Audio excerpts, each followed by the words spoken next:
Good morning guys. AJ fishing டேக்கிள்ஸ்லேருந்து அருண் பேச போகிறேன்.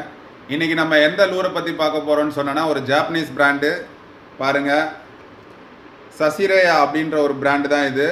அதில் வந்து டாச்சி மின்னோ, இது வந்து 145 mm லென்த்து அண்ட் வெயிட் பார்த்தீங்கன்னா 30 கிராம்ஸு. இது வந்து ஒரு சிங்கிங் லூரு. இந்த லூரோட ஸ்பெஷாலிட்டி என்னன்னு பார்த்தீங்கன்னா, இது வந்து பாராமுண்டிக்கு பாராக்கூடாக்கு ஒன் ஆஃப் த பெஸ்ட் லூர். பாராக்கூடா எப்போவுமே ஒரு லென்த்தாக இருக்க லூர்ஸை தான் ஈஸியாக அட்டாக் பண்ணி பிடிக்கும். ஸோ இந்த லூர்ஸ் நல்லா ஒர்க் அவுட் ஆகும். பாராக்கூடா நீங்கள் சர்ஃபில் இருந்தோ இல்லைனா போட்டில் இருந்தோ நீங்கள் டார்கெட் பண்ணுறீங்கன்னா இந்த லூர் வந்து பக்காவாக ஒர்க் அவுட் ஆகும். அண்ட் இதோட ப்ரைஸ் பார்த்தீங்கன்னா உங்களுக்கு 840 rupees வரும். மோர் ஓவர் இது வந்து நைட்டில் இந்த ஆரஞ்ச் ஸ்ட்ரைப்ஸ் பார்த்தீங்கன்னா நல்லா க்ளோ ஆகும். உங்களுக்கே தெரியும், ஒயிட் டைகர் ரொம்ப ஃபேமஸாக போயிட்டுருக்கு. Even big GTs will attack this lure. வேணுன்றவங்க ஸ்க்ரீனில் தெரிய நம்பரில் காண்டாக்ட் பண்ணி வாங்கிங்க. Bye guys.